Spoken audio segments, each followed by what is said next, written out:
بسم اللہ الرحمن الرحیم۔ السلام علیکم۔ میں اپنے تمام دوستوں کو میرے چینل سسلی نیوز پر خوش آمدید کہتا ہوں۔ تفصیلات کے مطابق اقوام متحدہ لیبر باڈی نے اتوار کے روز اعلان کیا کہ توانائی سے بھرپور ملک قطر نے نئے لیبر قوانین کے ذریعے عرصہ دراز سے تنقید کا نشانہ بننے والے کفالہ سسٹم کو مؤثر اور کامیاب طریقے سے ختم کر دیا ہے۔ بین الاقوامی لیبر آرگنائزیشن نے کہا ہے کہ اب نئے قانون کے مطابق تارکین وطن کارکنان اس بات کے پابند بھی نہیں ہوں گے کہ اپنا روزگار بدلنے سے پہلے اپنے موجودہ کفیل سے قانونی اجازت حاصل کریں، جیسا کہ دوسرے عرب ممالک میں یہ قانون اب بھی رائج ہے۔ قطری حکومت کے 30 اگست کے کیے گئے ایک اعلان کے مطابق ملک میں کسی بھی کارکن کی کم از کم ماہانہ تنخواہ 1000 قطری ریال کر دی گئی ہے، جو تقریباً 275 امریکی ڈالر کے برابر ہے۔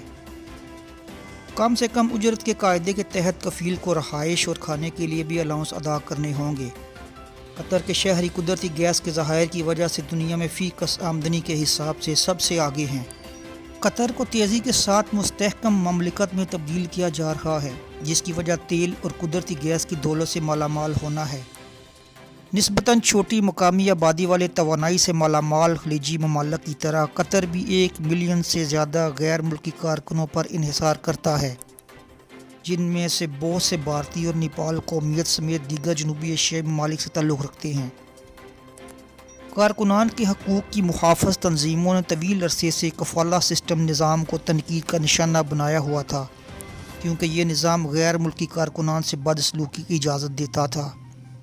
ایک دوسری نیوز کے مطابق وزراء کونسل نے اپنے کل کے اجلاس میں 32 ممنوعہ ممالک پر پابندی کا اپنا فیصلہ برقرار رکھا ہے، اور انہوں نے اس بات کا اعادہ کیا ہے کہ ان ممالک پر پابندی اٹھانے کا انحصار ان ممالک میں کرونا وبا کی شرح کے کم ہونے پر منحصر ہے۔ ایسی ہی مزید خبروں سے باخبر رہنے کے لیے میرا چینل سبسکرائب اور لائک کر لیں۔